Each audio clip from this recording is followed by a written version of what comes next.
Okay, our monthly lecture series, looking into depth psychology, the field pioneered by Carl Jung. The upcoming election and ongoing political power struggles informed our choices of lecture topics this year as we explore the roots and expression of authoritarianism. Tonight, we have a dynamic panel of writers who both created and contributed to the book Revisioning the American Psyche. Looking ahead, on October 4th, we will look at the archetype of Wotan, the Norse god of domination and war. You can visit our website, westmassjung.org, for the full program. Following the lecture, you are invited to stay online for 20 minutes or so to share your thoughts about the presentation in an informal community conversation. Please know that donating on our website and also paying the full entry fee allows others to attend at a reduced rate.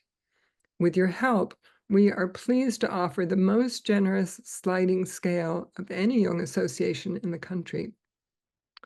And now my fellow board member, Elric Walker, will introduce tonight's speakers.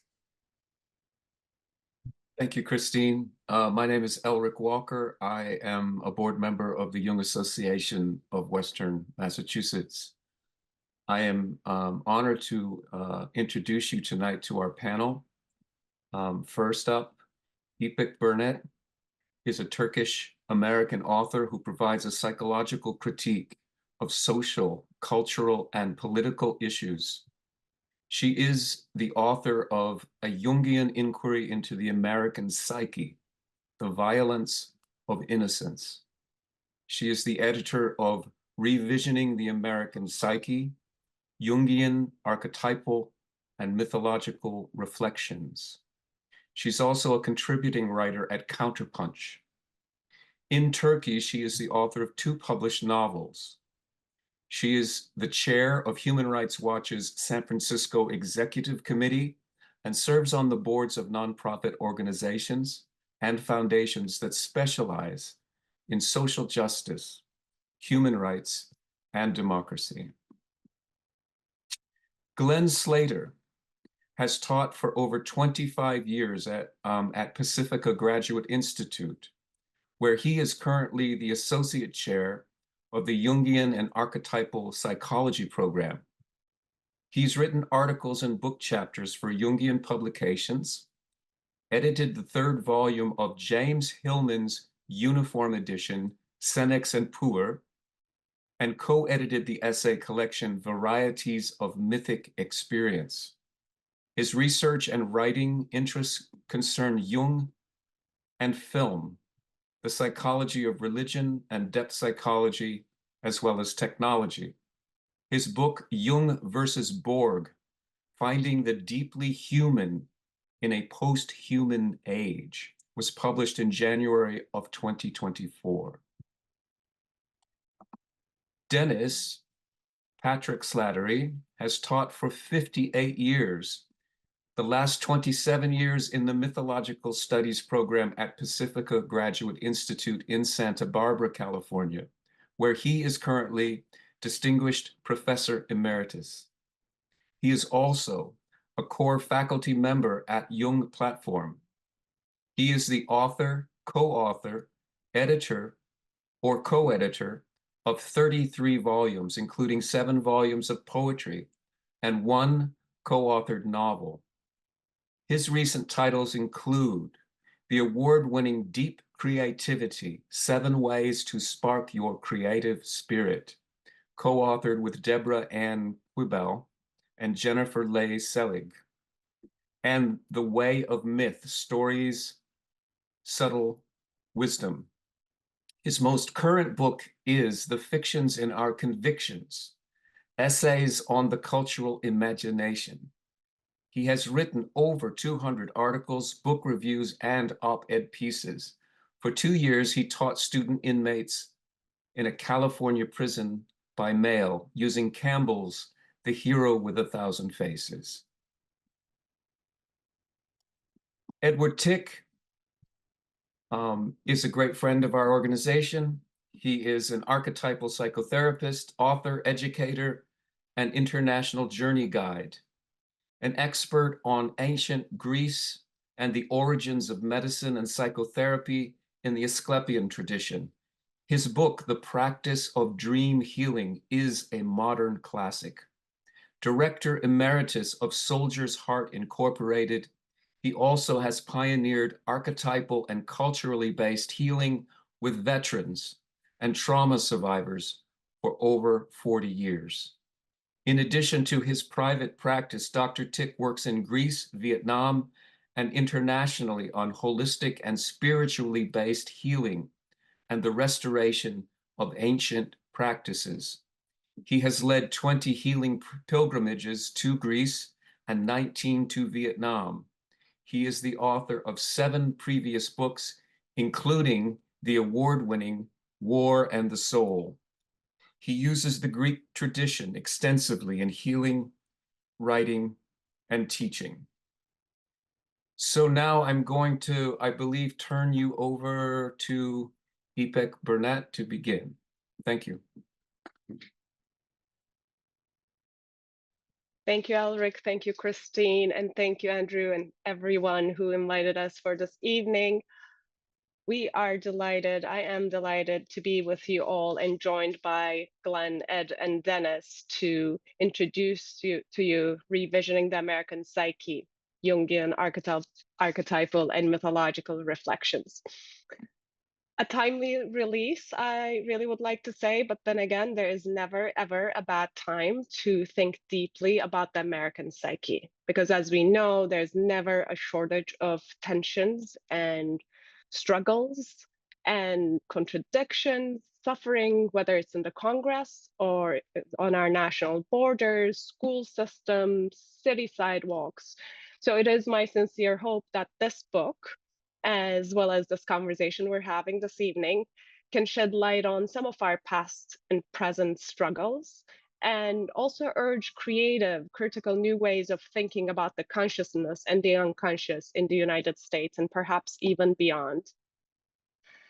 Let me start by talking about Carl Jung's observations about the United States. In the 1920s and 30s, he visited the US multiple times, sometimes to give lectures, sometimes to get honorary degrees. He went to Clark University, Fordham, Yale, Harvard. He also visited New Mexico, Taos Pueblo. And Glen Slater talks about this in his chapter in the book, that during one of these visits, Jung gave an interview to the New York Times Magazine in which he offered his observations. Glen Slater writes, as Jung saw it, there was a lack of self-awareness in the US. He said, "It seems to me that you're about to discover yourselves. You have discovered everything else, all the land of this continent, all the resources, all the hidden things of nature, which can serve you in the building of your nation. However, to make proper use of these things," he suggested, "you will have to study your own self-control and analyze your own consciousness. You will have to admit," Jung went on, "that you have been hiding from yourselves ever since the Puritans came to this country." What a powerful quote. What a thought-provoking quote. In a way, Jung is saying, know thyself, right? In ancient Greece, this aphorism was carved into stone. The pre-Socratic Greek philosopher Heraclitus, who we like to think of as the father of depth psychology, said, all people ought to know themselves. This age-old imperative represents not only a theological and philosophical stance, but it also has been the force behind psychology all along. In the Jungian approach to self-knowledge, while seeking what lies beyond the ego consciousness, one gets to confront the dark side, hidden within the depths of one's own psyche, as well as the dark side of, and now I'm quoting Jung, the whole ancestral heritage, right? Shadow and the collective shadow. In the words of Jungian analyst Eric Newman, this kind of confrontation with the shadow causes a basic shift of the psychological center of gravity in a downward direction. This deepening requires sacrificing one's innocence and unambiguous certitude in order to recognize that which exists outside of the rigid and simplistic ways of self-identification with positive values. Therefore, Newman says, the self-experience involved in the journey of depth psychology makes man poorer in illusions, but richer in insight and understanding, which to me is so much about humility and wisdom.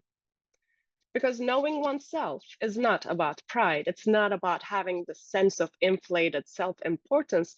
It's about understanding one's complexity, the light and the dark, and all the shades in between, of course, the accomplishments and failures, acknowledging one's successes and skills and inspirations, as well as the limitations and losses and mistakes and gaps in the knowledge. This imperative, know thyself, applies not only to the individual, but also to the collective. And this really is at the heart of this work and this book. In nationalism, patriotic accounts collect certain moments in time, triumphs and heroic descriptions to restore and retain visions of ourselves, powerful, just, and proud.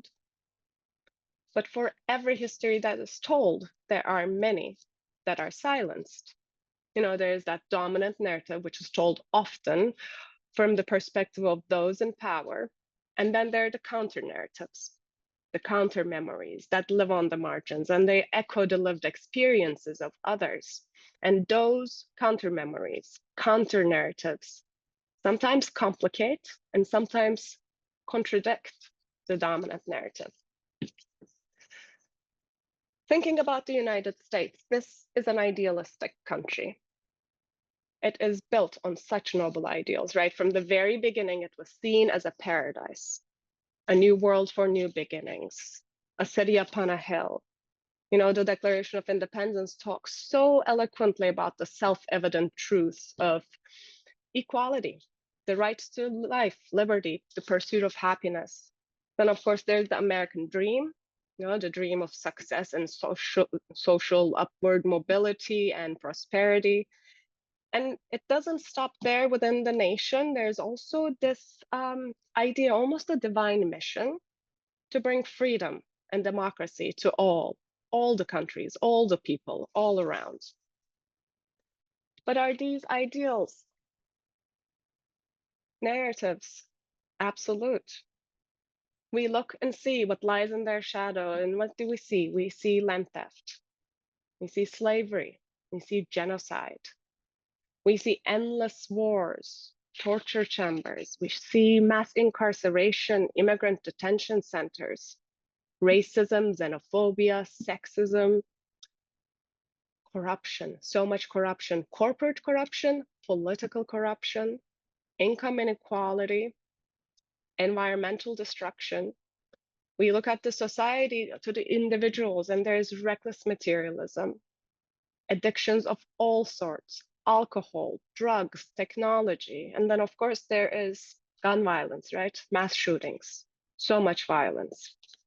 So the ideal and the lived reality, it's quite complex. Jung said, every form of addiction is bad, no matter whether the narcotic be alcohol, morphine, or idealism. For archetypal psychologist James Hillman, idealism in America was very problematic. He too saw it as an addiction, in fact. He observed and talked about the fact that despite the evidence of decay on all sides, America remains in a state of denial. It does not want to question or analyze its notions of power, progress, freedom, or its self-image of inherent goodness. Always looking to the future and keeping an eye on the highest peak, it wants to go on believing in its exceptionalism. Hillman wrote, the addiction to innocence, to not knowing life's darkness, and not wanting to know either, constitutes America's endemic national disease. So this book, Revisioning the American Psyche, is very much about all that, piercing through that resistance to critical thinking and imagination, deliteralizing history, deconstructing dominant narratives, seeing through the myths, asking questions, and imagining alternatives. It's about reckoning with, recognizing, owning the realities overshadowed by the rhetoric of pride and power. Hillman was keen on recognizing psychic realities that thrive beyond the individual self. Breakdown is in a new place, he wrote. We now encounter pathology in the psyche of politics, don't we, really? Politics and medicine, in language and design, in the food we eat. Sickness is now out there, he wrote. So Hillman took the world as his patient, lending an ear to the symptoms and sought to understand its psychopathologies by analyzing social, cultural, political, environmental conditions. The idea for this book, Revisioning the American Psyche, also came during a major breakdown, the COVID-19 pandemic. I initially thought this global crisis would be a catalyst for change, right? A catalyst for change, for solidarity, common struggle, and sacrifice. I thought this was a time to slow down, but really, really slow down, to think, meditate, notice, feel, imagine, try to understand who we are, our purpose, and mourn. That, I think, was very important. Mourning for the lives that were being lost every single day, but also mourn for our hubris as humankind. It was a time that really highlighted our fragility, our interdependence. But then again, everywhere I looked, I saw the fault lines deepening, the political polarization, culture wars worsening everywhere, not just in the United States, all around the world. And there's this quote that I kept coming back to again and again, I still do. Historian and political theorist Hannah Arendt offers, even in the darkest of times, we have the right to expect some illumination. And I like to add to it and say it's not just a matter of right, but also, I think, a responsibility. We have a responsibility to seek and kindle illumination for ourselves and for each other. There's a social responsibility in this. And again, in my opinion, depth psychologists, Jungians, analysts, therapists, mythologists, we have unique and very important insights we can offer, so we can be a part of the larger cultural dialogues and movements. So my previous book, A Jungian Inquiry into the American Psyche, The Violence of Innocence, was published by Routledge just months before the pandemic took a hold of our lives. That book was also a call for critical thinking, critical imagination, empathy, compassion. And that book was my individual contribution. It contained my research and questions and insights, my perspective as a immigrant, as a Jungian, as a woman, novelist, human rights activist. And I thought during the pandemic, here I was, I wrote about the collective psyche, but now what we really need is the collective to reflect on the collective psyche, a collaboration, right? A collaboration using a unique lens. That's the important part for me. Jungian, archetypal, and mythological, to help build bridges between past and present, the archetypal and everyday, and psyche and social. And why this lens? Why Jungian? Why mythological, archetypal? Because these offer unique interpretive paradigms in which creative thinking and intuition pave way to insight. As Jungian's analyst Andrew Samuels offers, intuition has the capacity to weave empathy, compassion, imagination into social theorizing. Empathic and compassionate responses, together with imaginative thinking, are essential to critical discourses as they instill the inspiration necessary for effective action and therefore social, cultural, and perhaps even political change. Because criticism without empathy, without compassion, imagination constellates despair, right? Discouragement, cynicism. This is what we see all around us every single day. It hardens the heart. It makes it impossible to have any dialogue, any conversation. So what I like to advocate is the loving eye, as the feminist philosopher Kelly Oliver puts it. She writes, the loving eye is a critical eye in that it demands to see what cannot be seen. It vigilantly looks for signs of the invisible process that give rise to vision, reflection, recognition.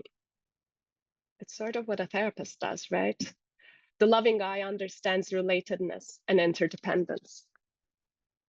And whenever I think of this loving eye, I'm reminded of one of my favorite authors, James Baldwin, and his work, because he was very outspoken about the violent history of this country, about systemic racism. And he also said he loved this country so much. He said, I insist on my right to criticize her perpetually because this is the country I love the most.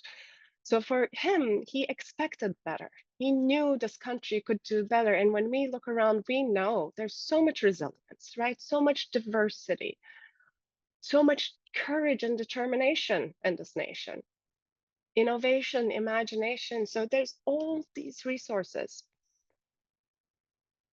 For this book, 15 brilliant scholars and authors joined forces with me to bring their wisdom, imagination, their courage, their open hearts, and their loving eyes to reflect on the American psyche, to revision the American psyche. And what do we mean by revisioning here? I think that distinction is also important because we don't talk about revising. We're not here to rewrite the American myths or rewrite the dominant narrative. No. Revisioning is really that, looking again and again, deeply, carefully, to notice, to illuminate, those repressed, disowned, dissociated, projected out elements, the contradictions, the paradoxes, to provide insights, again, with that loving eye. Revisioning emphasizes the prefix re and calls upon the verbs that invite psychological deepening. For instance, remember, relate, rethink, recognize. And the purpose here is by using all these words, deepening our understanding of the American psyche. I'm going to give you a quick overview. And in addition to those we have on the panel, in the book we have essays by some incredible scholars, including Thomas More, Tom Singer, Ronald Schenck, Luigi Zoja, Mary Watkins, Kwame Scruggs, Gustavo Beck, Claudette Kulkarni, Michael Spiora, Jordan Shapiro, Rebecca Armstrong, and our gracious host this evening, Andrew Grant. This book is organized into 5 parts. The first part is titled Politics, Power, and Polarization. The second part is Colonization, War, and Violence. The third part is titled Transgenerational Trauma, Racism, and Social Justice. Fourth part is Gender, Sexuality, and the Patriarchy. The fifth and final section is titled Psychotherapy, Citizenship, and Cultural Movements. And in the pages of this book, we encounter Walt Whitman, Melville, Toni Morrison. We encounter veterans and presidents, of course, and ancestors and the youth. There's Billie Holiday singing Strange Fruit on the stage. There's also migrant workers, painting murals on the border. Militarism, materialism, capitalism, racism, nothing is off the table. And the book is truly, truly interdisciplinary because that is the only way we can talk about something as rich and complex as the American psyche. We need to bring as many perspectives, approaches, methods as we can. So some of the chapters are analytic, highlighting research, and some are personal, deeply intimate. And together they reveal the ways in which the personal is always political, like I like to say. Psychic suffering and public struggles belong together. It is hard to do justice, impossible really, in such a quick overview, but I'm hoping that this could give you a better sense of the work, of the special collaboration, which highlights really the importance of honest, courageous dialogues. As I mentioned, and they were all introduced, we have a few of the contributors with us tonight, and I'm so grateful for their participation, for dedication. I want to invite them to also talk about their chapters, share some of their thoughts, reflections, takeaways, perhaps lingering questions. And for that, we thought perhaps we would go in order of the chapters. So the first would be Dennis, whose chapter is called Captain Ahab and Donald Trump, False Claims, the Fragility of Belief, and the Perilous Ship of America's Soul. Thank you, Ipek. And just to check in with you all, we just speak for about 15 minutes. I just wanted to get my boundaries and check my clock here so I can honor that and make sure there's plenty of time for the audience to offer their own reflections. There are two essays by Jung that have become my favorites over the years, and I want to share those titles with you from volume 15, the thinnest volume of the collected works, The Spirit in Man, Art, and Literature. And one of them is entitled Psychology and Literature. And the second one is entitled On the Relation of Analytical Psychology to Poetry. I seem to gravitate to Jung when he is bringing in the poetic voice. And of course, he's a poet of the soul himself. In Psychology and Literature, he makes a distinction between psychological fiction and visionary fiction. And he makes this observation. He says, in psychological fiction, the work is already done. The loaf has been baked, and there's not much to say about it except to summarize it, but there's no deepening. And then he says, that's quite the contrary with visionary fiction, which takes one deep into the unconscious and takes one into the mysterious and the unknown, and sometimes the terrifying. And then he makes this observation. I consider Herman Melville's Moby Dick to be the most visionary American fiction. Well, Melville's Moby Dick I've taught for 25 years, but I never thought about it in the way that Jung was expressing it. And my fantasy is that somewhere in the vaults in Zurich, they're going to find essays and writings by Jung on Moby Dick, because Jung wouldn't just say that offhandedly. He knew the novel. We just haven't discovered archaeologically where his words are hidden. So I've always been fascinated with Ahab's oscillation between tyrant and victim. And there's a scene on the quarterdeck in which he gathers the 30 crew members and relates to them how this either agency or actual image of evil, the white whale, has to be slain. And as I read it, and I've never, as so many of you perhaps, have yet to metabolize, I haven't, what took place on 6 January of 2021. And my imagination began to work how Ahab's seduction of the crew to bring them along a single keel of slaying the white whale had its analogs in the insurrectionists charging the Capitol, this white edifice of the Constitution and of democracy itself, and to bring it down, to dismember it. And then I began to think, you know, how many of the insurrectionists had long harpoons with flags on the end, and they were stabbing those who were trying to protect the Capitol, and in a sense, symbolically preserve democracy. And I thought, this archetypally is too rich. I wonder if I began to explore it, what might surface.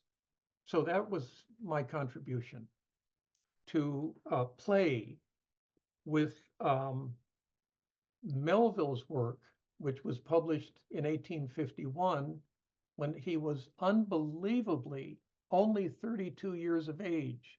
That's something I still can't grasp because of the novel's brilliance. And January 6th, 2021. So 170 some years separate them chronologically and marry them archetypally.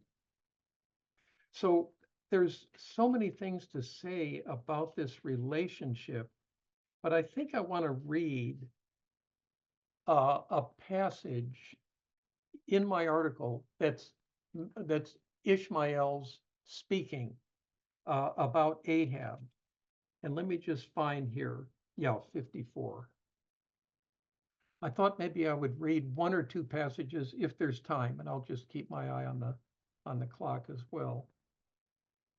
Now, some writers on Melville claim that this passage may be the heartbeat of the entire novel.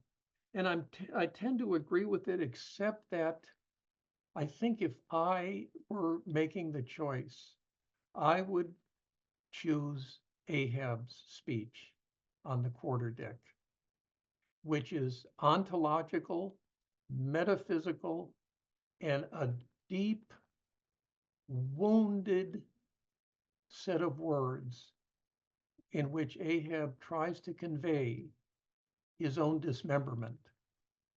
But this is the one that I'm going to share with you now, and this is on page 54 of in the book, in my article. This is Ishmael reflecting. Ever since the fatal encounter, Ahab had cherished a wild vindictiveness against the whale. All the more for that, in his frantic morbidness, he at last came to identify with him not only all his bodily woes, but all his intellectual and spiritual exasperations. The white whale swam before him as the monomaniacal incarnation of all those malicious agencies which some deep men feel eating in them, till they are left living on with half a heart and half a lung. All evil to crazy Ahab were visibly personified and made practically assailable in Moby Dick.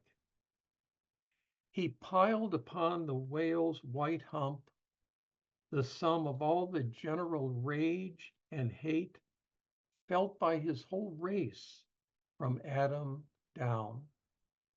And then, as if his chest had been a mortar, he burst his hot heart's shell upon it.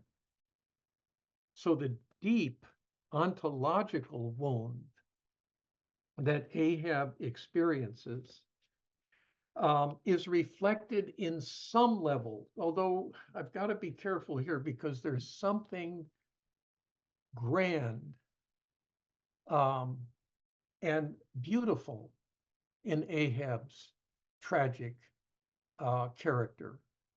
He is a full-blown tragic character in the way that Greek tragedies and Shakespearean tragedies carry that enormity of the soul when it's in deep pain and wrestling with its own woundedness. Now, none of those qualities I would ever attribute to Donald Trump, but there is this desire to counterfeit reality, and in so doing, not only sidestep, but annihilate the facts of history. So in the vernacular of Ipek, I would suggest that this ahistoricity of Trump is a form of stepping out of time itself and to enter into fantasies that are ahistorical, they're groundless, they have no substance, and yet, as we pay attention to the figures today, there are 60 million Americans who believe it. Personally, I find that far more horrifying than Trump could ever be on his best day. And he's had a couple here in the last few days. And I know that you're familiar with if not hearing him, at least having the reports. So the other person that I would mention is Toni Morrison, who I cite a couple of times in my essay. And here's what she says: the cry of freedom is running without insurrectionists who scale the walls of the Capitol building. Morrison says nothing highlighted freedom if in fact it did not create it, like slavery. And in her wonderful set of essays in a book entitled Playing in the Dark, something in the literary imagination, I'm losing that word, in which she makes a powerful case for how whiteness itself becomes a bludgeon that the white race uses, not only to make sure to everybody else that they're not Black, but that in contrast, the Black race is fixed and fixated, so it can't move out of its enslavement. And I just want to end here on a note of hope that with Kamala Harris, the feminine has reemerged. A Black woman, a multiracial woman, is stealing the show. And I feel that the fever, the Trump fever that has lasted for 10 years, I feel the trance has been broken. And there's a hope and a joy in our culture that we haven't had in far too long. And so I end my few remarks on this moment of hope that we have in her, the first president, the first woman president, the first multiracial feminine president of the United States. Thank you.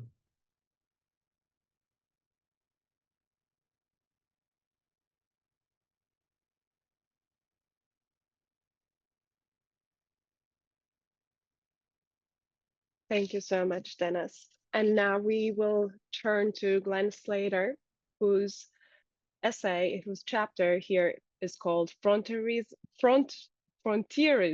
and the American Psyche. Yeah, thanks, Ipek. And it's great to be a part of this project. And thanks for, you have this masterful way of giving us the overview. And I always enjoy listening to Dennis, of course, which I've done now for some 30 years. Most of those years as a close colleague. And I just have to say, for those of you who are thinking Moby Dick, Donald Trump, Dennis nails this comparison, Trump and Ahab, and it's such a compelling piece. And yeah, I hope everyone can get to that at some point. As Ipek was speaking, the question that came to me, the question that perhaps I was most interested in writing this chapter on frontierism, has to do with what the nature of American neurosis is. You know, I think Jung is very clear that groups and nations can be neurotic just like people are. And I think by now that there's evidence that there's at least a deeply active and prolonged neurosis in this country, and perhaps we've seen it start to slide into pockets of psychosis, at least to the extent that the delusional thinking has taken over, not just on the margins, but in some very important places. And as Jungians, you'll remember that Jung had this great pithy definition of neurosis, which is one-sidedness. So another way to sort of turn that question is, where is America's deepest one-sidedness?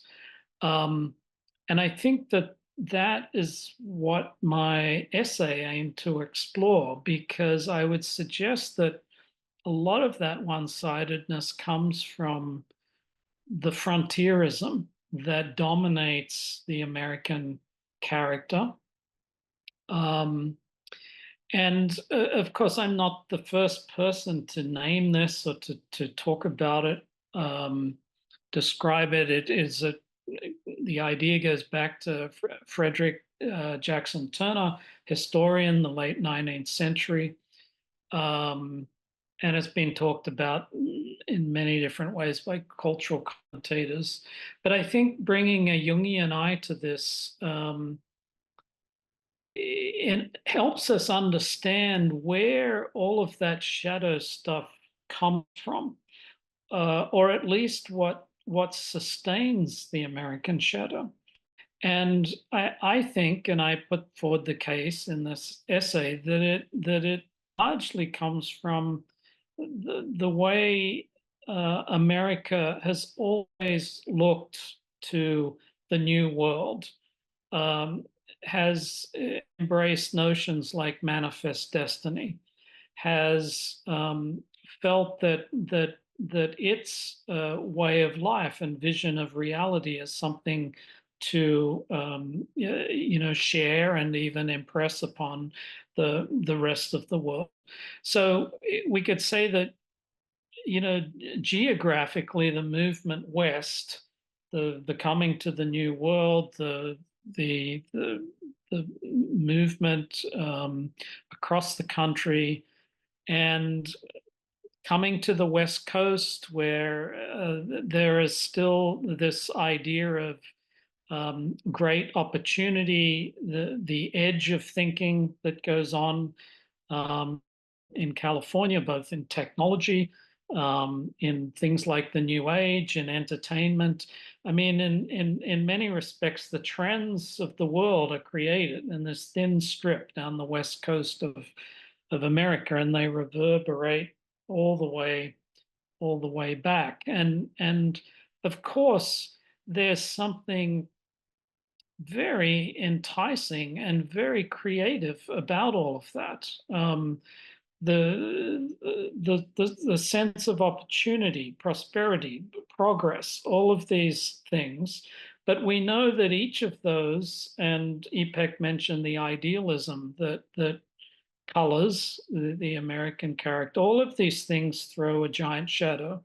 And they particularly throw a shadow around the relationship with the past. And I don't think we need to amplify the decimation of native populations, the era of the slave trade and so forth, to realize that the relationship to the past is still a troubling thing for America, and that the propensity to keep having this goal-oriented like view to the future and what can be, not only generates a show, but I think creates a defensive psychology against it, because it's almost, to put it this way, un-American to look within, to introspect, to even be intellectual. And these are things that have been picked up by others down through the years. So I like Dennis, I'd like to read a couple of passages just to give you the flavor of the chapter. So I say pretty early on, a vast and largely unexplored psychocultural terrain is thus also a part of this frontierism, a roiling unconsciousness that both defines the American character and divides its peoples. At regular intervals, this unconsciousness has taken the upper hand and turned life on the edge into living on the brink, working its way beneath and behind the nation's espoused ideals, everything suppressed by the great movement west and all it implies has returned to induce frequent episodes of destabilization, the remnants of which have accumulated more than dissipated. A way particularly looked at from the Jungian perspective is the sort of rather obvious implication of this movement forward, what is left behind, what goes into the shadow. But I think something that I do try to draw out, which is new, is that with the emergence of a more global culture, with the lack of sort of physical places to explore, colonize, exploit, and so forth, there's a growing sense of limitation that has started to be placed on this American propensity to keep moving, to keep expanding, to keep growing. Obviously the collapse of ecosystems, climate change, the depletion of resources, and so forth, that contributes in a big way to that. And I think a good analogy here would be the way in which people, in a midlife crisis, hit a wall because they realize on some level that the way their life has been going, the direction is the wrong direction.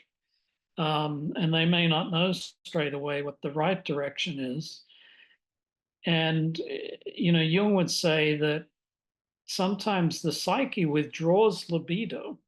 It by itself, the autonomy of the psyche, as if it's saying, we're not going to lend you the energy to do that anymore.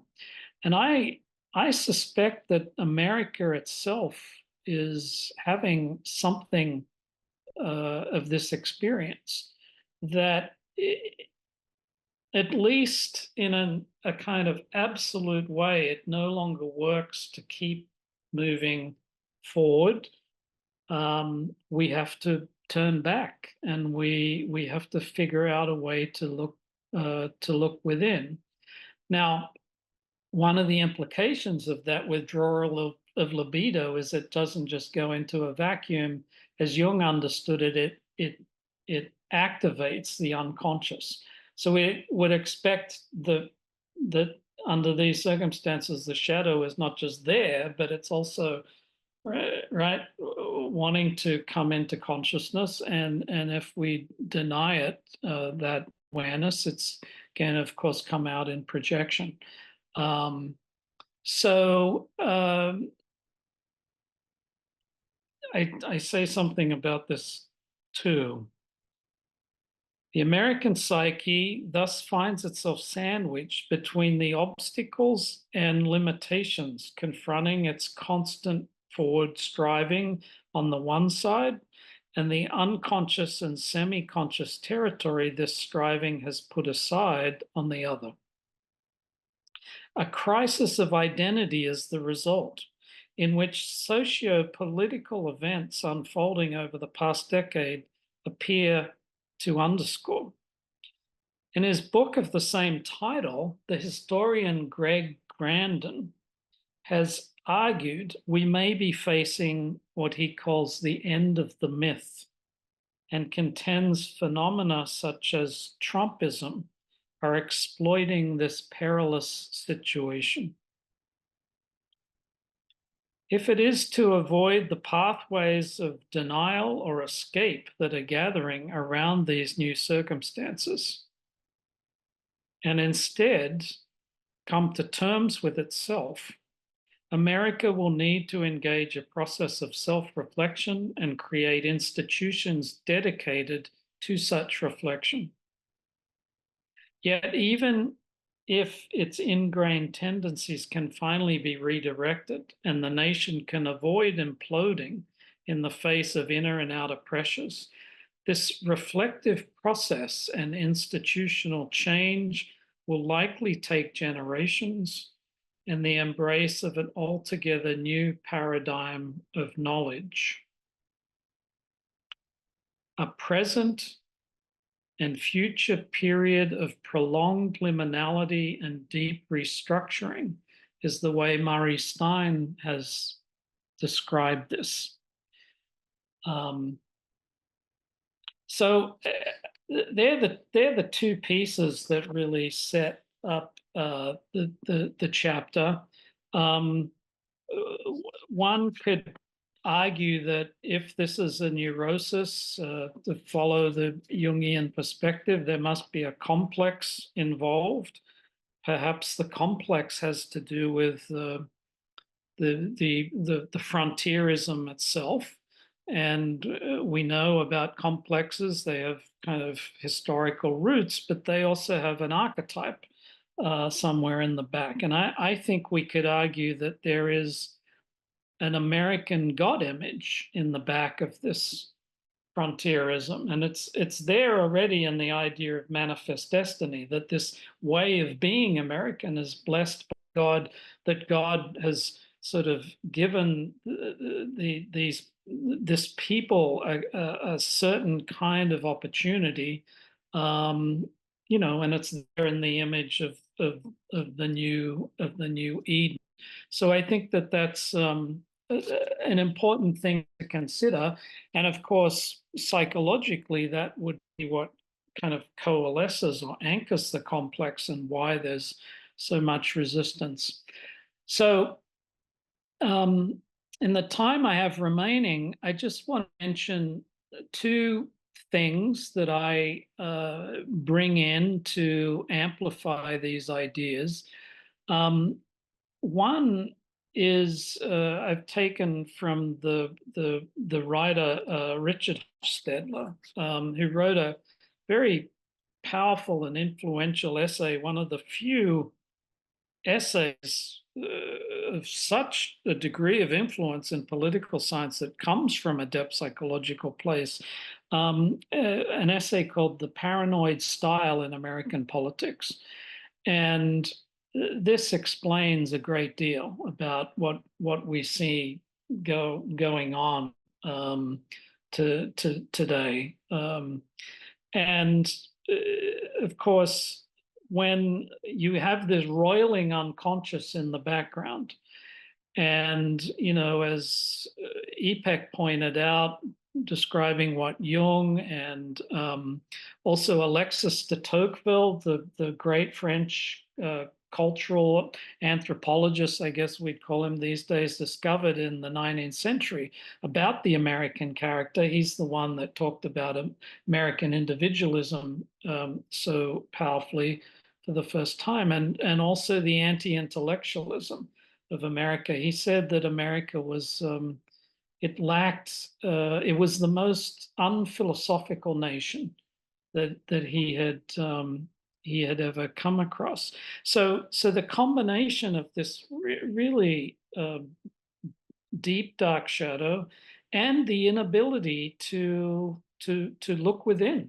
to kind of consider how this relates to one's innate character and so forth. I think these come together in the paranoid style, and of course, this means there's a terrible relationship with the other and the way that manifests. And of course, politicians, as we've seen, have a great capacity to exploit that.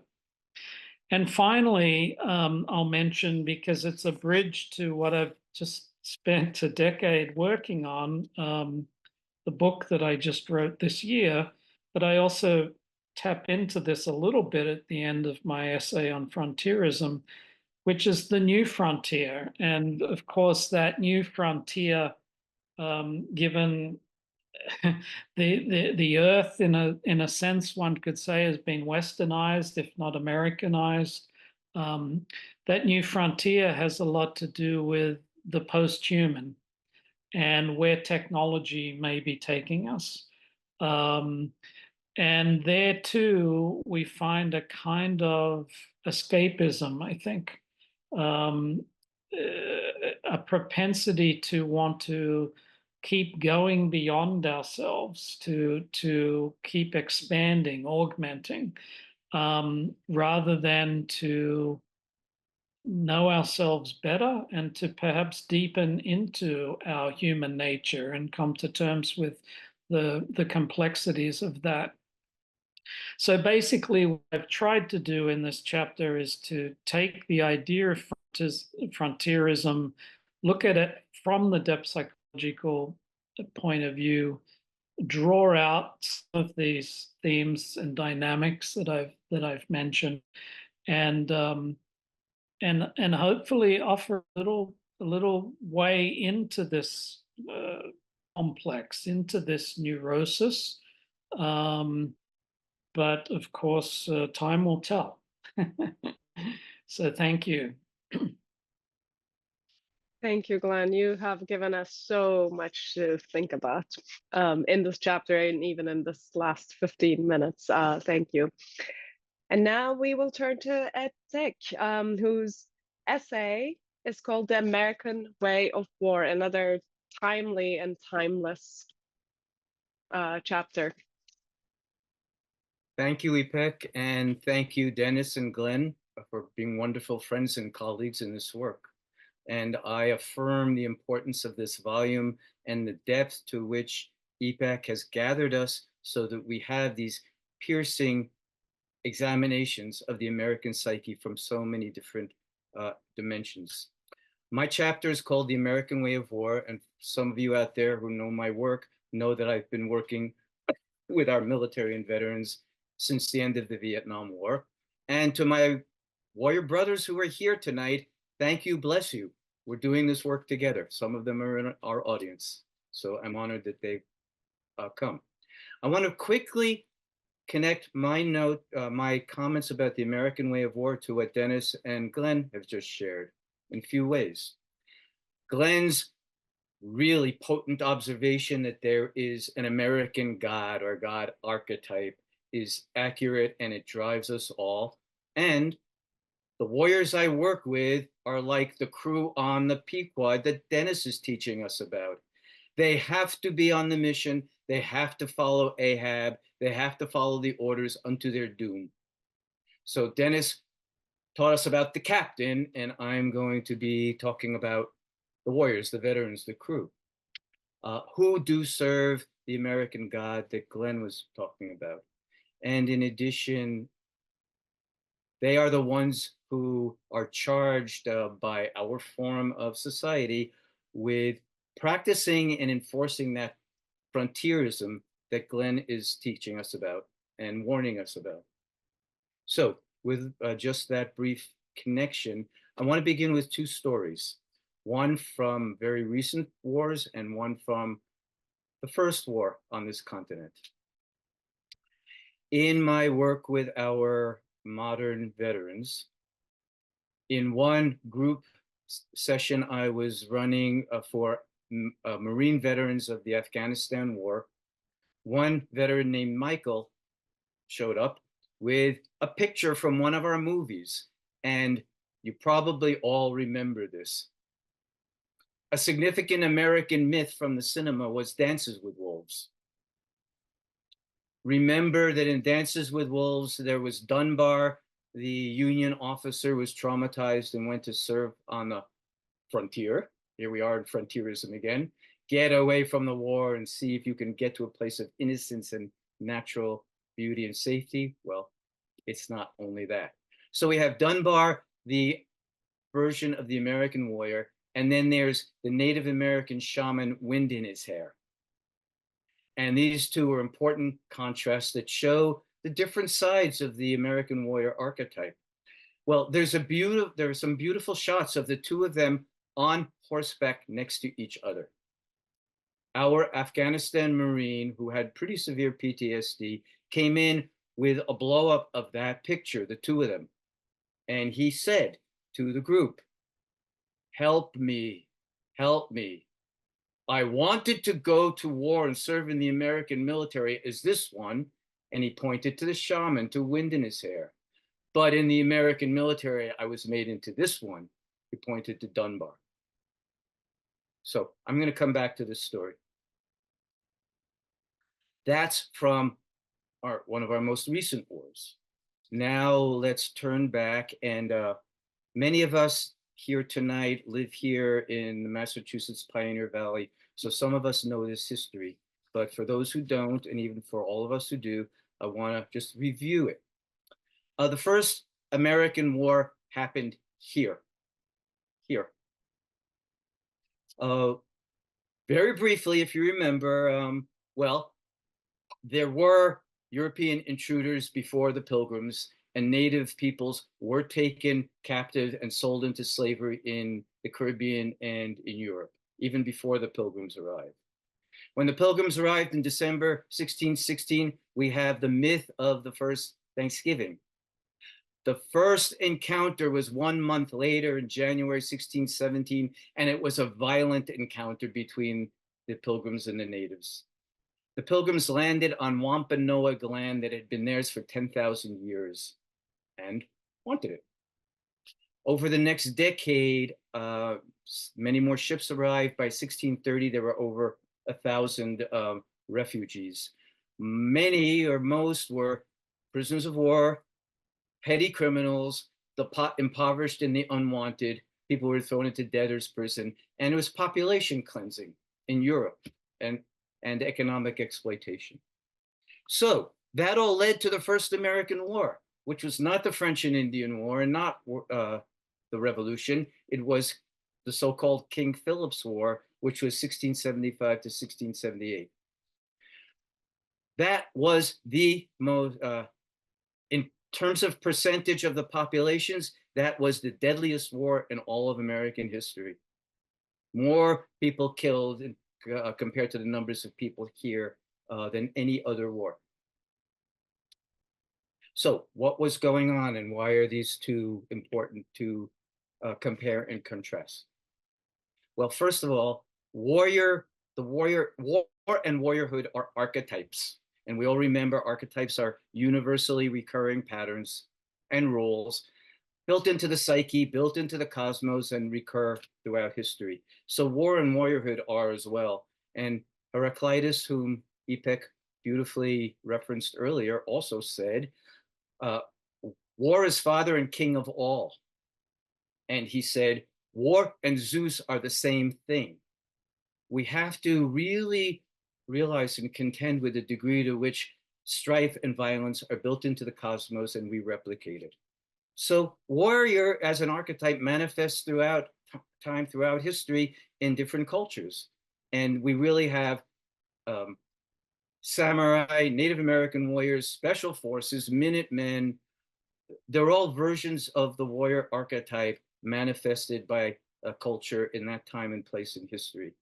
And Dunbar and Wind in His Hair are expressions of the two dimensions of the warrior archetype, also built into Greek mythology. There's Athena, the just goddess, who's primarily a protector, and there's Ares, the god of war, who Homer's just said, who delights in slaughter. Dunbar represents Ares. Wind in His Hair represents Athena. They're in conflict. They're trying to reconcile.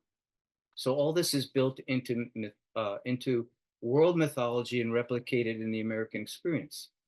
And as we've all said, as individuals go, so go nations. We all know the famous adage, those who forget the past are doomed to repeat it.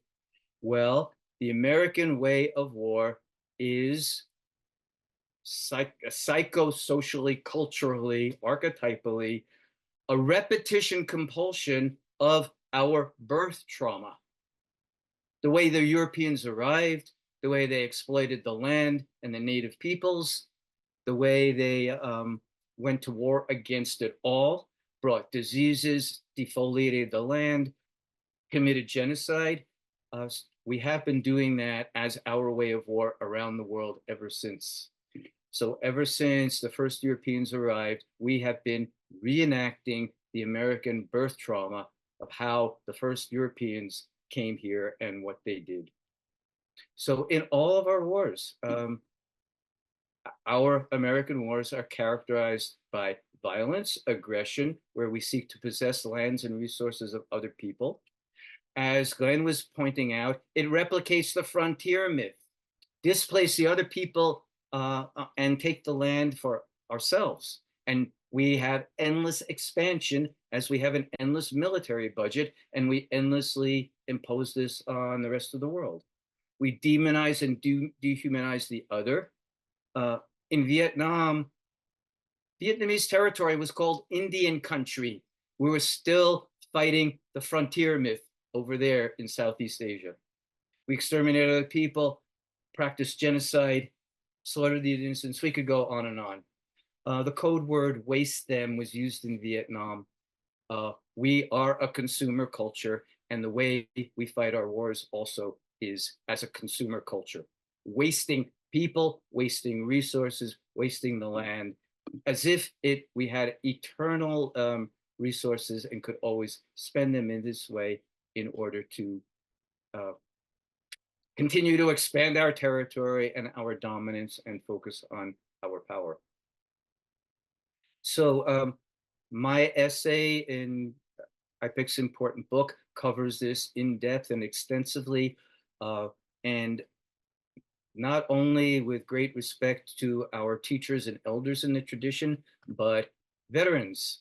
I worked with the veterans. The veteran voices are in the essays, and they testify, as Mike did, to the trend, to the desire to be a moral warrior for the good, but being transformed in, unfortunately, in the American experience into the berserker, the mercenary, the one who suffers moral injury because of the causes we have them serve. So in respect to the time, and we want to everybody to have a chance to share and contribute tonight, I'm going to go back to Dances with Wolves and the contrast between Dunbar and Wind in His Hair, and our veteran Mike. Remember, Dunbar tried to commit suicide in battle because he was in such despair about those horrendous conditions of the American War, American Civil War, that we are in now. Then it was blue-gray, now we are blue and red. And it is a psychological and cultural civil war, and sometimes violent. The Ukraine-Russia war is a civil war. The so-called Vietnam War, the Vietnam-American War was a civil war that we shouldn't have gotten involved with, but we did. So Dunbar was in despair over American war, the American way of war. He went to the Native Americans, he was befriended, he built loving relationships, and with them he discovered the other side of the warrior archetype, the Athena archetype, the one who only preserves and protects, who stands in front of the people, not as an aggressor, but to try to stop the violence through diplomacy and persuasion. And only when that fails does she resort to violence, and only for protection. So Dunbar awakened that that dimension of the archetype in himself. When he was in a battle, he said, it was the first time the battle ever made sense because it was just protecting the women and the children and the food supply. And then this very important note that both Dennis and Glenn actually, and Ipek all commented on. He said, for the first time in my life, I was in a battle that had no ego. A battle that had no ego. Our American battles, God's help us, almost always have egos and are never, or no matter what we say publicly, they are rarely truly for the good and protection of the aggressed against other. So back to our veteran Mike. In his healing, this American Marine repudiated Dunbar and his allegiance to it, and he adopted wind in his hair as his ego ideal. He followed that model and path. He began studying Native American tradition. He had a wonderful memory that he had blocked out of his father, who was a Vietnam veteran, taking him when he was a child to Yosemite National Park, and the two of them sitting on the plane together, observing the buffalo. And his father taught him, be very still and breathe like the buffalo and feel yourself being united with the buffalo spirit. He had completely forgotten that until he claimed, I need wind in his hair. I need to change the way I become a warrior. Then he remembered this lesson from his wounded warrior father. So he fully embraced that path as his healing path. And I'm very happy to tell you that he really did heal his PTSD fully. He is initiated on the Native American warrior path with elders in that tradition. He received a Native name, and now he serves and teaches and helps others heal. So he went from Dunbar to wind in his hair. We have had too many Dunbars and not enough wind in their hair. Our friend and our host tonight, Andrew Grant, is doing extraordinary work about, on our territory, reconciling with our Native American brothers and sisters, bringing our traditions together. And so my essay showing the American way of war does tragically show how we've been trapped in this repetition compulsion since Europeans got here and the way we got here, following that American God across the frontier and our versions of Ahab and putting this all together. We don't have to go down with the Pequod the next time. We can become conscious enough together like this and adopt, not throw out the archetypes, but adopt the light in the archetype, the light in the warrior, not the darkness and the shadow that has been tragically driving us all these centuries. So with that, that's my share of the time for now, but thank you. And I think it's time to hear from everybody. Thank you, Ed. Thank you so much for all you do, first of all, and also sharing your extensive experience and wisdom with us this evening. You already did do a shout out for Andrew. I just want to also take a quick moment to acknowledge Andrew Grant has also a chapter in this book called Defiant Remembering, a quest for transgenerational healing. Such a beautiful, deeply moving chapter. And I believe he's going to be presenting on that at a later time to the whole group here. And I think it's time for Q&A. If anybody has a question, please do the raise your hand button and we'll call on you. Andrew, will you be calling on people? Perfect. Thank you. So the raise hand button is in the reaction at the bottom of your screen. Please go ahead.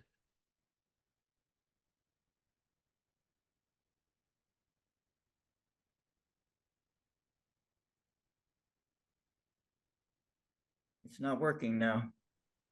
Okay, go ahead, Elliot. First of all, this is an amazing collection of distinguished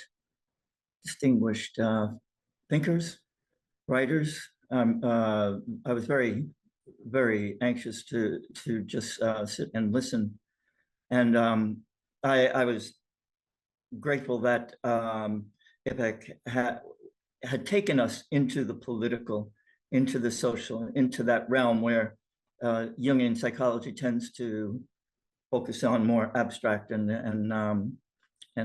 avoid the political.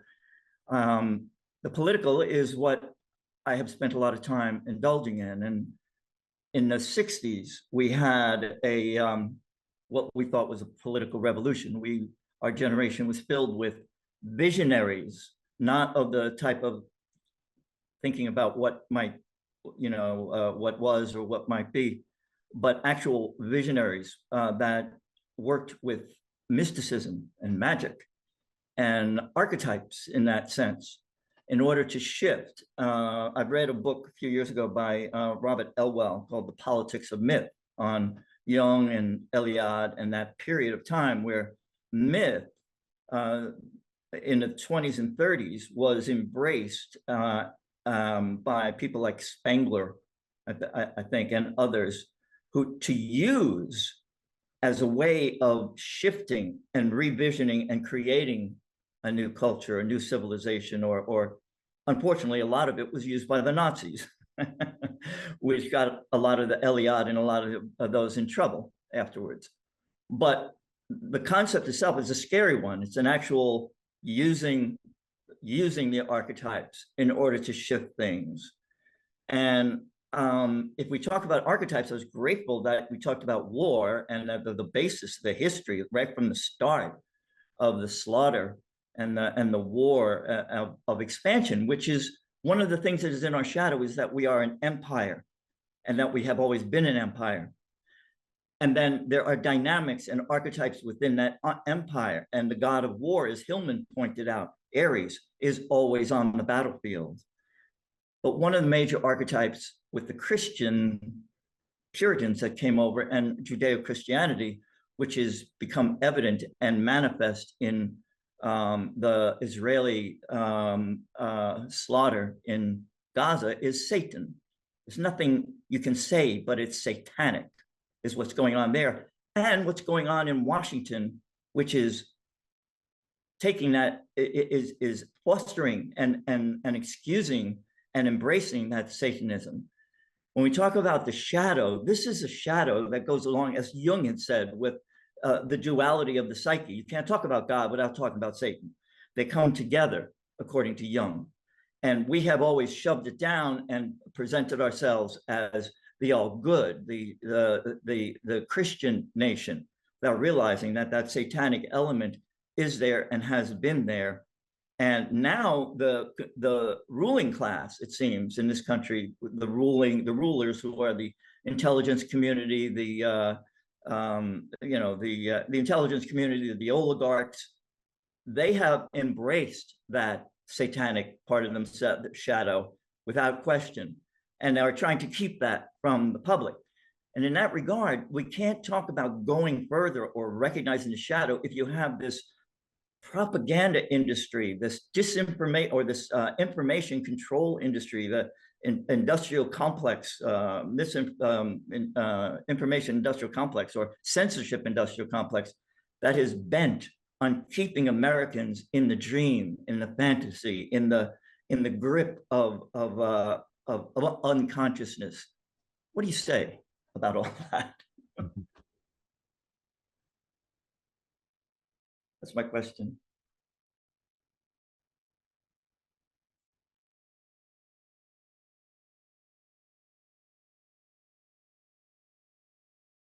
Elliot, I would just say that's not a question. That profoundly adds to our presentation tonight. Thank you.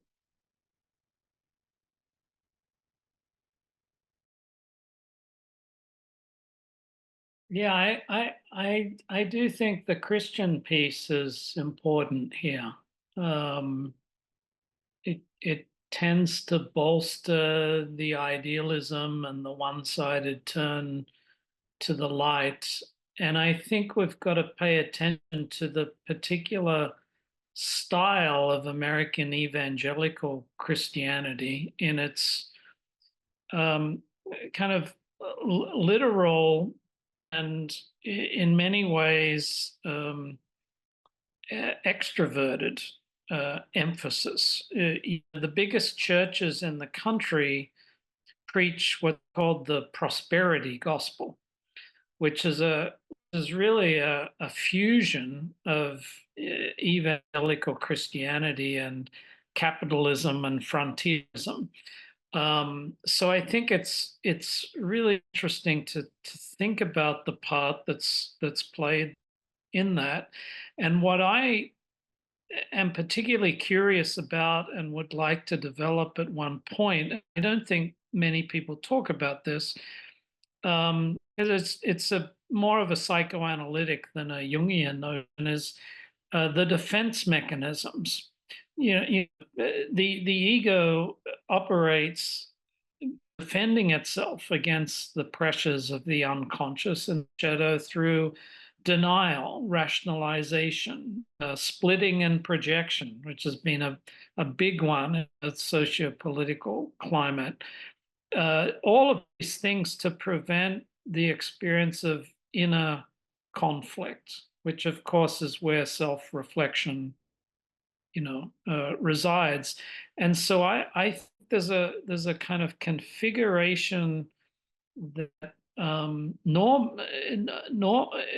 it normalizes and props up that defensive psychology, and that's Christian fundamentalism right there. It's not just the beliefs, it's the style that then fits hand in glove with the style of a lot of people who rise to power politically. I think that's something we could pay a lot of attention to. Can I add to that? These are really rich responses to you, Elliot.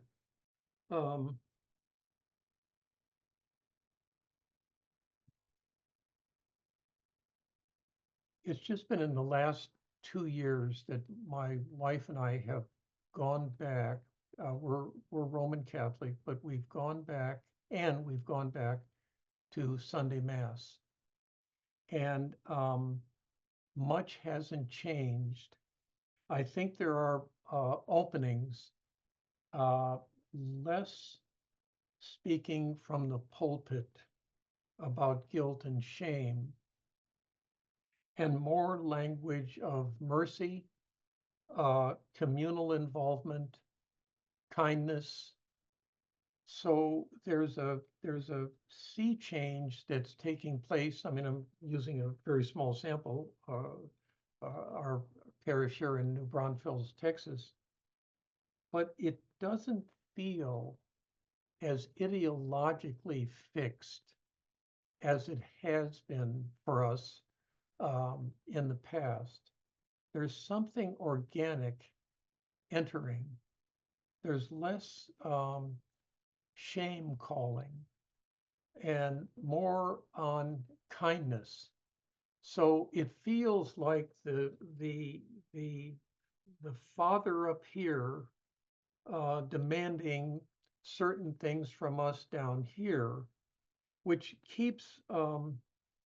can keep Catholics at a state of spiritual stasis where they were when they were in the 7th grade, and now as adults of 50 or 60 years old. They've been kept in that slot, but that's breaking down. So there's something hopeful going on as we're experiencing it.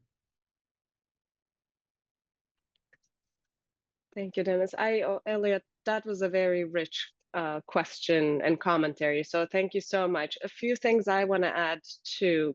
You mentioned Hillman, so I'll go back to him. He talks about, in that book of Terrible Love of War, he talks about, while the United States might see itself as good and innocent, the world, people outside, they see it as violent and righteous.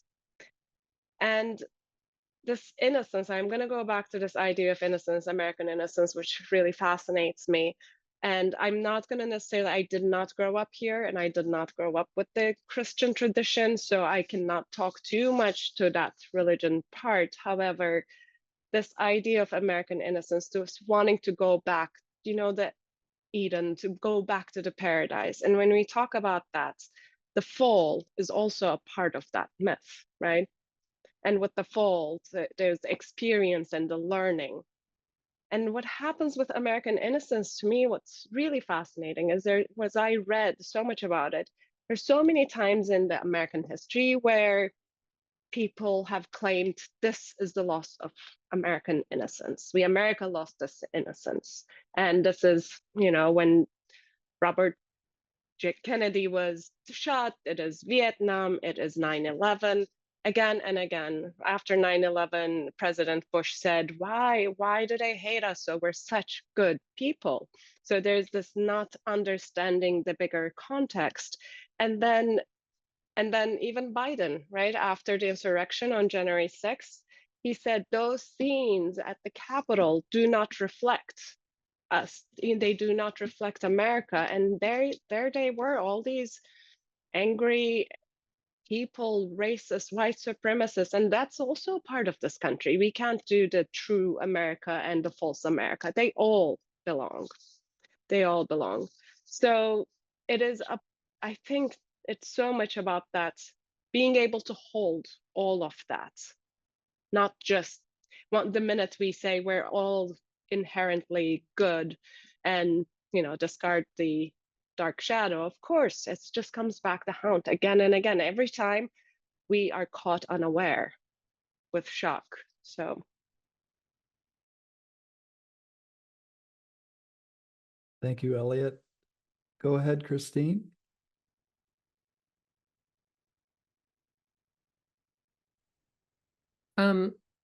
I have a more specific kind of inquiry.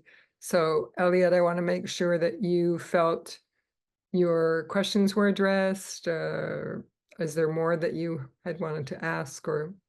Oh, just one thing to Dennis. I think it was Dennis. I think the shift in Catholicism is Papa Francisco, for sure. I mean, he tried to bring not only the Franciscan idea of the sacred earth into the discussion and into the consciousness in Catholicism, but also compassion and mercy and tenderness and all of that, which he's constantly preached. So I think that's what, at least I would think that it's nice to know that you recognize that there is some kind of shift going on. Yeah, I forgot the other thing, but that was it. Thank you. I wanted to go back to something you brought up, Dennis. I would love to understand better about visionary fiction and possibly what about Moby Dick makes it visionary fiction. Yes. Yeah, a beautiful question. For one thing, it takes place on the surface of the Great Mother, the ocean herself, out of which all life comes. And there's a book by a feminist theologian, I think it's Faces of the Deep, in which she has a chapter on Moby Dick. And she speaks of, if I'm going to get this right, a Tehom, the idea that God doesn't descend from the sky, but he, she, it emerges from the depths. And one can imagine the white whale as, in a sense, the anima mundi, the world soul coming up And when the whale is described by Ishmael, who cuts through all the fantasies of Ahab, it's a majestic, androgynous, sacred image, symbol, but very, but very blubbery, very enfleshed, very incarnated. Jung's language, to go to the essay Psychology and Literature, is quite astonishing. When he gives a description after the quote that I gave, and then he develops it about psychological fiction, and then he says, but something mysterious, strange, and terrifying enters the conversation with visionary fiction.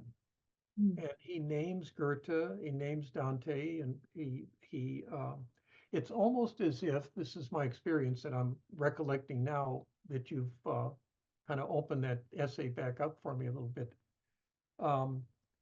that it's almost as if Jung had just read key passages from Moby Dick and then turned and continued writing this essay, because as I read it, I'm thinking he's giving us in psychological language what Melville gave us in mythopoetic language, but they're of a piece. They're married to one another. I wish I could remember some of the passages because it's been a while since I've read it. But he says things like ineffable, terrifying, bottomless.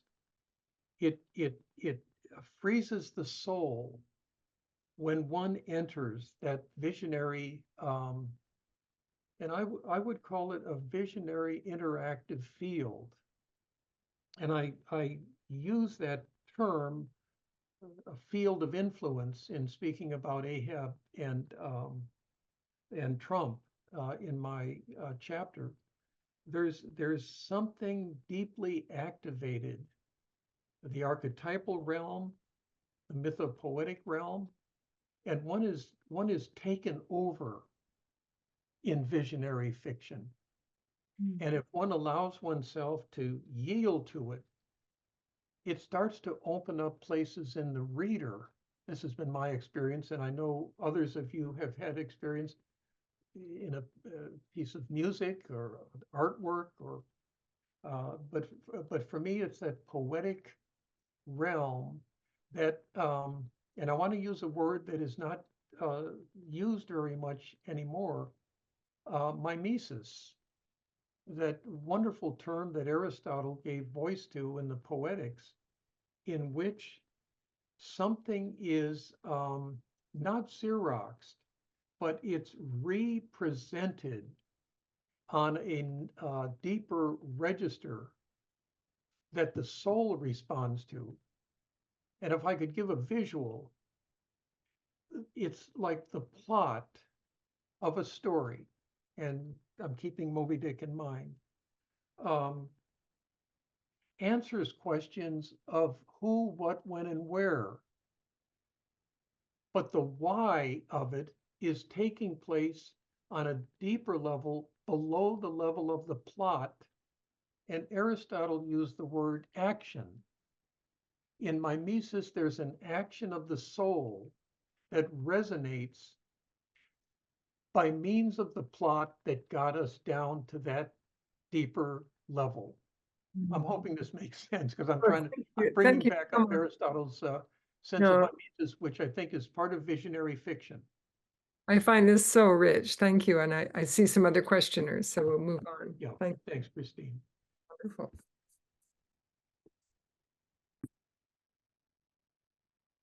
Go ahead, Mimi. So much. Thank you, all of you. Now I want to say something else after that. Remarkable. There I am. I have been declared guilty. I'm a criminal in England, and I'm taken across those wide, wide waters. And I have a terrifying, awe-filling experience and a rite of passage. I do not know if I am going to survive. And I am in awe, and the word I feel very strongly, and it's one of Aristotle's words, and it feels like the visionary word, and the mimetic word is awe. That is of a magnitude. Tragedy is of a magnitude, said Aristotle. It is greater. It's a personal that is, can you hold this journey across the water? You arrive. You've been declared so guilty, right? And you arrive. And oh my God, the richness of this new frontier, it's fantastical. It is, the soil on the Hudson River, Henry Hudson, it was 10 feet high. It's now not even an inch. And there is a sense of I've come to a new frontier where I am innocent. Oh my, I am not the guilty that was thrown away and trashed, but I've come across this rite of passage. And now what? And now what? My longing for innocence is so huge. Can I fulfill that dream that I'm innocent here on this new frontier? And that's where this is taking me. And the question that makes me weep, I have much more I could say, I just want to let others have their chance, but that makes me weep is, Ipek, how do I look upon my country with a loving eye? How do I look upon this? And I think I begin to find it in this old, deep, deep longing for innocence. If only I could be on a new frontier, newly born out of that trauma, innocent. If only, if only. And that's where you've taken me, and I thank you all very, very much. Mimi, thank you. That was pure poetry, first of all. Thank you for taking us on that journey with you. There is, of course, this ideal, this fantasy of they arrived here and it was so beautiful and they could restart. It wasn't. Life was so hard. It was so brutal. But to be able to go on, it seems, and I wrote about this in my previous book, they really had to hold on to some myth, and that was in the Bible. And so they had to believe that they were the chosen people. And if we are the chosen people, and this is where we all start, then here are the heathen tribes, right? So that justified, that literalizing the Bible justified the massacres and the destruction of the land in the name of innocence, in the name of new beginnings.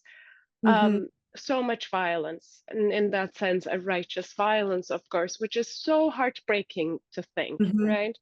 Sometimes I like to think of it in terms of more alchemy, and I'm not the expert here, so please, if anybody knows more, just jump in. But there's that albedo, the first state. It's pure white, very innocent. And then the negredo, necessary negredo, this complete decay, right? It's necessary. And the stage that comes after that, negredo is just the beginning, is the second white, which is not white, it's yellow, that has that stain almost. I think it's Hellman so beautifully writes, like the black and blues almost. It has those stains in it of memory, the bruises of memory. So I think that's not even the end of the opus, right? It just keeps going, but we are not there yet. That second stage of albedo, can we be there first? Because there's this constant longing for that first stage of pure white, which doesn't even exist, like this fantasy of that. If we can own the stains and the blacks and blues of memories and that grief in a mature way, I think that's the way forward. But that's just my 2 cents. That to me is just quickly, there's a very big difference between a light that's just been light and a light that's been through the dark and finds the light again. They're not the same light. They're just not. And how do we get to that second light? It's so different, but thank you for that.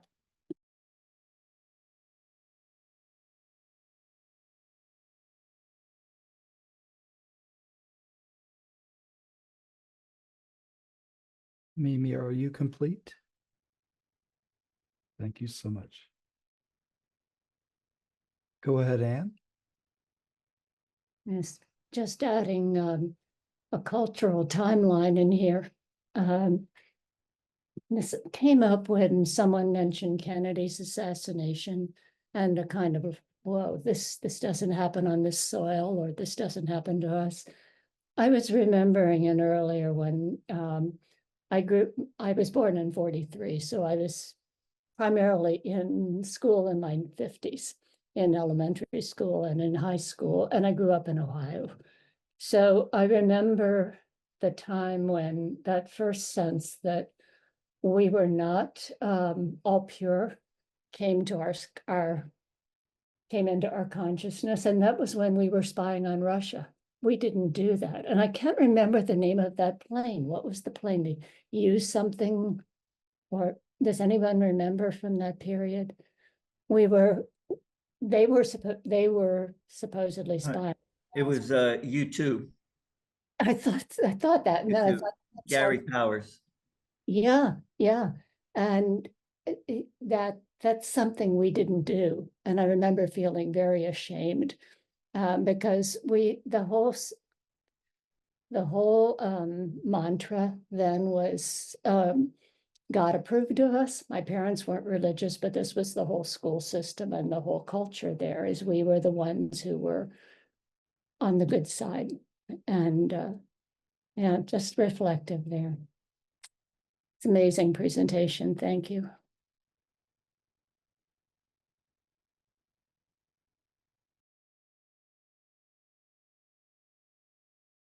Thank you, Anne. Go ahead, Desiree. Oh, yes, please. Yeah. Hi. So I have a question about where women factor into all of this, into the idea of the American psyche. I know how they have factored in, but how people maybe envision that now going forward, because a lot of, well, let's take Christianity. We talked a lot about Christianity here tonight, and even Moby Dick and the Greeks, and the way that women are presented in those realms is more of an afterthought, if thought at all. And I feel like we have a big problem if you're talking about a psyche that can't remember where they originated from.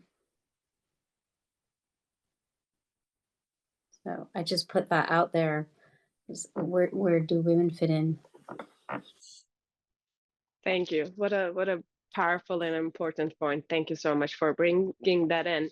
So, I mean, it is when we talk about the dominant narratives, right? Yeah, it is very patriarchal. It's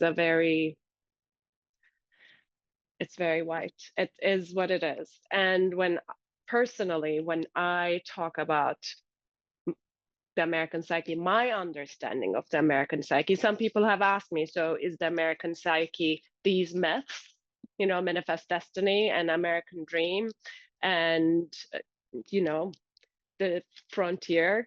Yes, and that would be my answer, because the women, the indigenous tribes, people from all over, like this country, I'm an immigrant, ever-changing nation, right? Every day new people are coming and molding. Nothing is the same, except, of course, there are the constants, the myths, but so definitely women's voices are in here, as well as, the ancestors and anyone and everyone.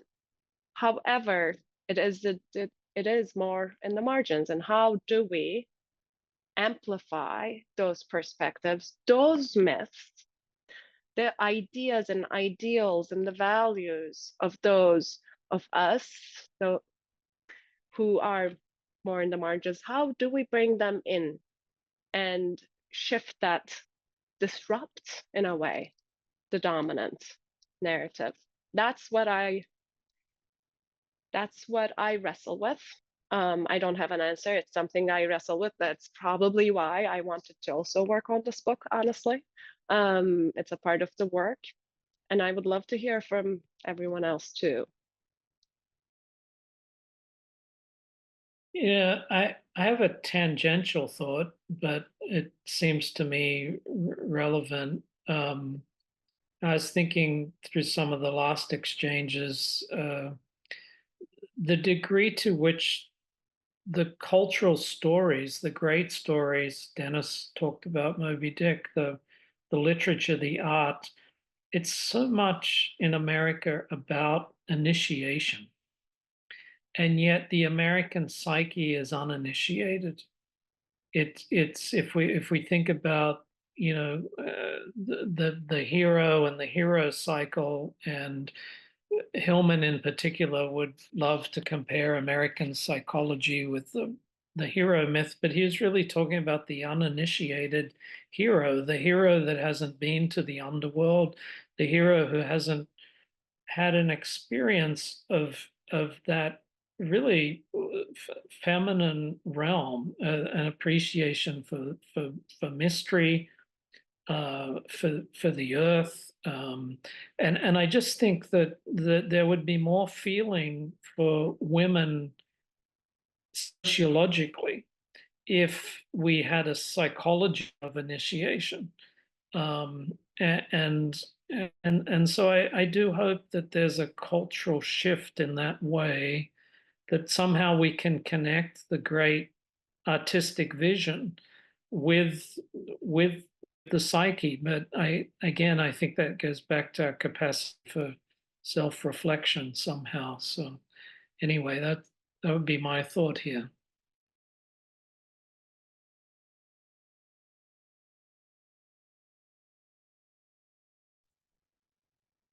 There. Okay, I'd like to respond as well. Desiree, thank you for bringing this up and pointing it out to all of us, and even pointing out that even tonight in this presentation, though we all want to be inclusive and egalitarian, our discussions were dominated by the patriarchal, by the masculine. So it's a huge problem, and you're right to point it out and challenge us all about it. Part of the reason we're having such severe culture wars now is because the feminine is trying to break through, and it could save us if it does, and we allow it.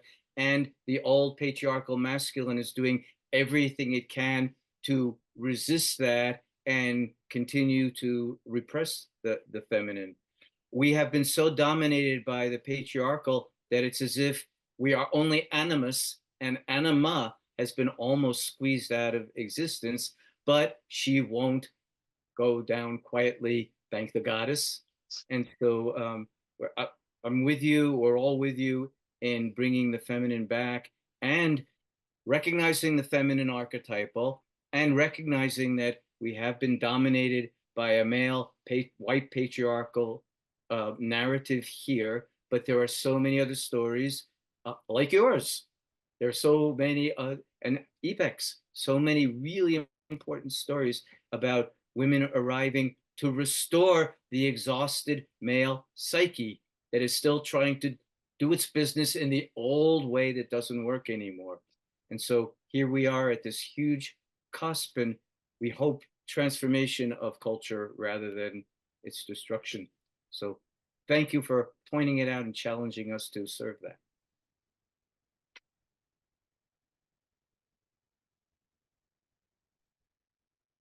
I see Judy's hand, and we also had Karen, who was trying to raise her hand. So Judy and then Karen, please.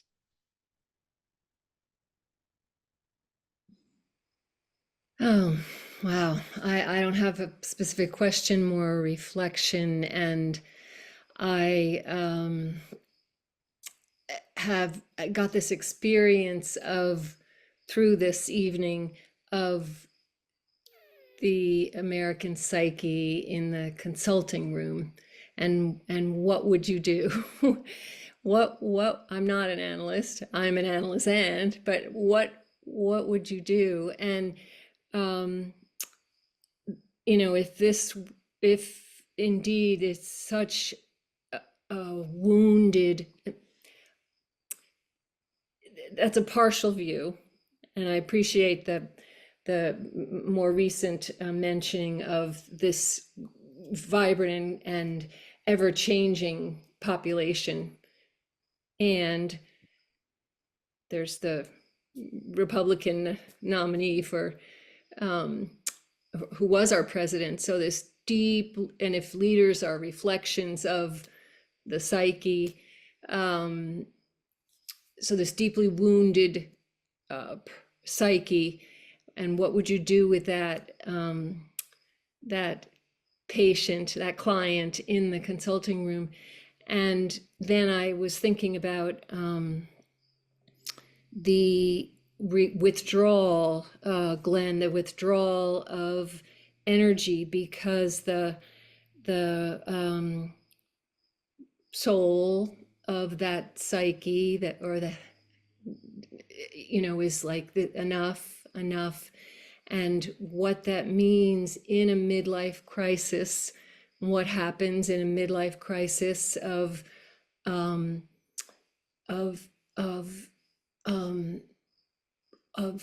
needing that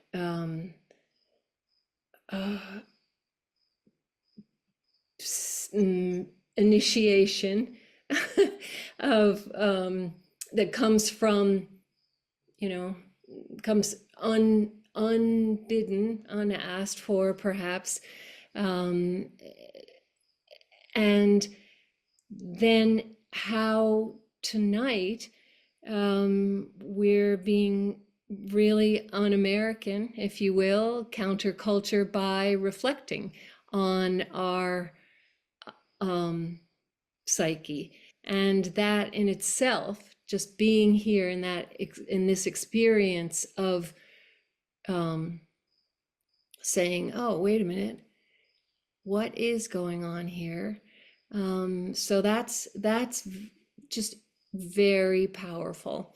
And I studied with Bill Plotkin, who would say we're actually in an adolescence, not anywhere near midlife. We are still bumbling along in this place of innocence, and then haven't even had that initial initiation. So that's what I have to say. Yeah, I might just say briefly, I wouldn't say that I use that midlife as a sort of analogy to the hitting the wall and the libido going back and then activating the unconscious. I agree. I don't think America is in its midlife. Who knows what that would look like. I'm not sure what people would do in the therapy room, except maybe honor the capacity to be vulnerable and sensitive without giving into despair, you know, so that there is a kind of conscious suffering of the problem, and there's not the giving into the manic defense, which I think is very cultural, you know, control, contempt, triumph. I think that that's the collective default in many ways. And so it goes back to what I was saying about the ego defenses. How do you unravel those and then find a new myth for yourself and for the collective? I think it's a messy business, but somehow there's purpose in it. And maybe that's what people could get from the discussion tonight, that there's something trying to come through here. We only have little glimpses of it. I'd also like to respond to your comments, Judy, and thank you, Glenn. Briefly, what would it look like to put the American psyche in the consulting room? What a wonderful question. And I asked myself that question decades ago when I began working with veterans. I decided to work with veterans because they have been the agents of the American psyche expressing itself all over the planet. And I thought working with veterans who have been that agent and who have been shaped and wounded by it is treating the American psyche about as directly as we can on the individual basis. And I do want to share how many veterans do deconstruct themselves and their mythology, as I talked about Mike and transitioning from Dunbar to wind in his hair. Veterans let themselves, who commit to the process, let themselves crack open, take their armor off, show the depth to which their souls have been disturbed by their service, create new myths, find role models and mythic figures to identify with, and recreate themselves thoroughly. And it's an extraordinarily painful, but extraordinarily beautiful and transformational process. So we can do it individually, we can do it collectively. And I want to honor and salute all the people who have taken on such a profound task of self-transformation, not only for themselves, but because I was made an agent of the shadow of our culture. And from now on and forevermore, I want to help heal our culture. Noticing our time, I think Judy has, Ipek has a response to Judy. Andrew also warned me that we are, our time is up. However, I do want to quickly respond to something Judy said about being un-American. You know, there's this label, this accusation almost, when we think critically about this country, that it's un-American. And for people who think that, who make that accusation, I always wonder if their accusation comes from a place of fear rather than love. Because if America was all that good and strong as they said it was, then they wouldn't worry about a little self-reflection. That wouldn't hurt the nation, right?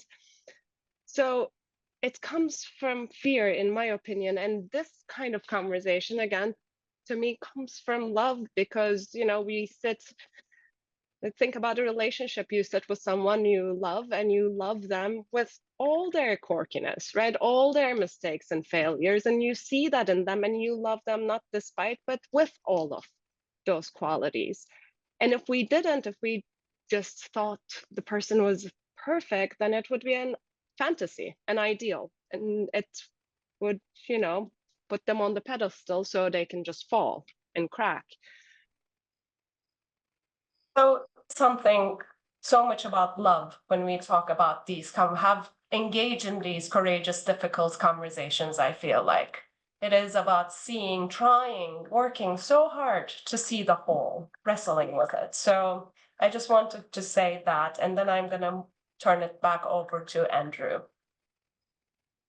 Thank you. As was announced at the beginning, there's an opportunity for people to stay on for conversation. I think I'd like to turn back to Christine and see if you have a final word, Christine. Yes, thank you, Andrew.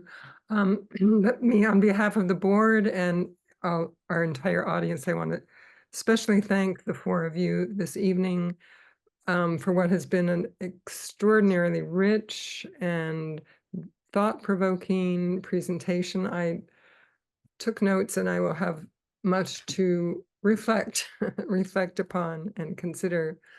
I'm sure my views are shared by everyone here this evening. So many thank yous, and we will say good night.